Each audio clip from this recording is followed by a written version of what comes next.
Uniform ധരിച്ച എല്ലാവർക്കും ജയിലിൽ കാന്റീൻ സൗകര്യം ലഭ്യമാക്കണം എന്നതാണ് തന്റെ നിലപാടെന്നും തിരുവഞ്ചൂർ രാധാകൃഷ്ണൻ പറഞ്ഞു. ജയിലിൽ നടപ്പിലാക്കുന്ന കുടിവെള്ളം പൊതുജനങ്ങൾക്കും കൂടി ഉപയോഗപ്രദമാകണം എന്നുള്ള സർക്കാരിന്റെ കാഴ്ചപ്പാടിന്റെ ഭാഗമായാണ് ഇവിടെയും ജയിൽ പരിസരത്ത് പൊതുടാപ്പ് സ്ഥാപിച്ചതെന്നും മന്ത്രി കൂട്ടിച്ചേർത്തു. സൗകര്യങ്ങളുടെ മധ്യത്തിൽ ജീവിക്കുന്ന ഒരാള് വല്ലാത്ത രൂപത്തിലുള്ള സമ്മർദ്ദം ഉണ്ടാവുന്നില്ല എങ്കിൽ സാധാരണഗതിയിൽ തെറ്റിലേക്ക് പോകാൻ സാധ്യത വളരെ കുറവാണ്. അതുകൊണ്ട് തെറ്റിലേക്ക് പോകാതിരിക്കണം, പോയ ആളിന് തന്നെ മാനസാന്തരത്തോടു കൂടി മടങ്ങി വരാൻ കഴിയണം. അങ്ങനെ മനുഷ്യന്റെ ഒരു ട്രാൻസിഷന് വേണ്ടിയുള്ളൊരു കേന്ദ്രമാക്കി നമ്മൾ ജയിലുകളെ മാറ്റുക എന്നുള്ളതാണ് സംസ്ഥാനത്തെ ഗവൺമെന്റിന്റെ കാഴ്ചപ്പാട്. നമ്മുടെ ജയിലിനെ കുറിച്ച് എല്ലാവർക്കും വലിയ മതിപ്പാണ്. ഈ അടുത്ത കാലത്ത് ചില വിദേശികൾ ജയിലിൽ വന്നിട്ട് അവർ അത്ഭുതപ്പെടുകയാണ്. അവർ പറയുന്ന അവരുടെ നാട്ടിൽ പോലും ഇതിനേക്കാൾ മോശമാണ് ജയിലിന്റെ സ്ഥിതി എന്നാണ്.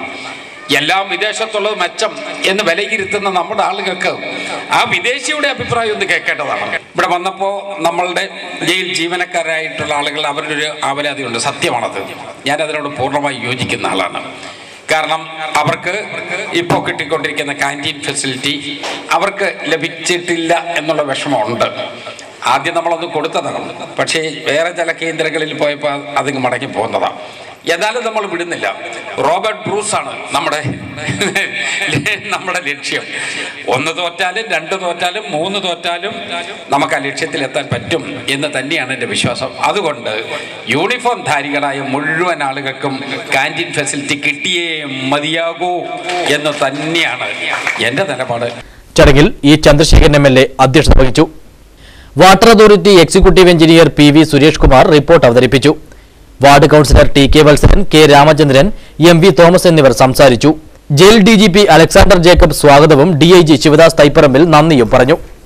ആരംഭകാലം മുതൽ ഹോസ്ദുർഗ് സബ് ജയിലിൽ അനുഭവിക്കുന്ന കുടിവെള്ളക്ഷാമത്തിന് ശാശ്വത പരിഹാരമായി 500 മീറ്റർ അകലെയുള്ള കാരാട്ടുവയലിൽ കിണർ നിർമ്മിച്ച് 25 ലക്ഷം രൂപ ചെലവഴിച്ചാണ് കുടിവെള്ള പദ്ധതി പൂർത്തിയാക്കിയിരിക്കുന്നത്.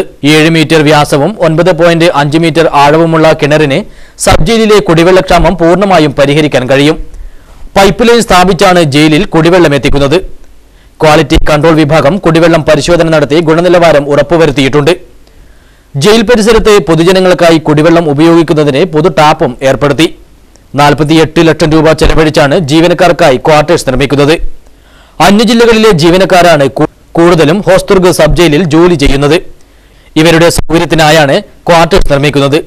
ജയിലിലെ അന്തേവാസികളുടെ മാനസിക പിരിമുറുക്കം ഇല്ലാതാക്കുന്നതിനു വേണ്ടി ആരംഭിച്ച റേഡിയോ നിലയത്തിന്റെയും ഉദ്ഘാടനം മന്ത്രി ചടങ്ങിൽ നിർവഹിച്ചു.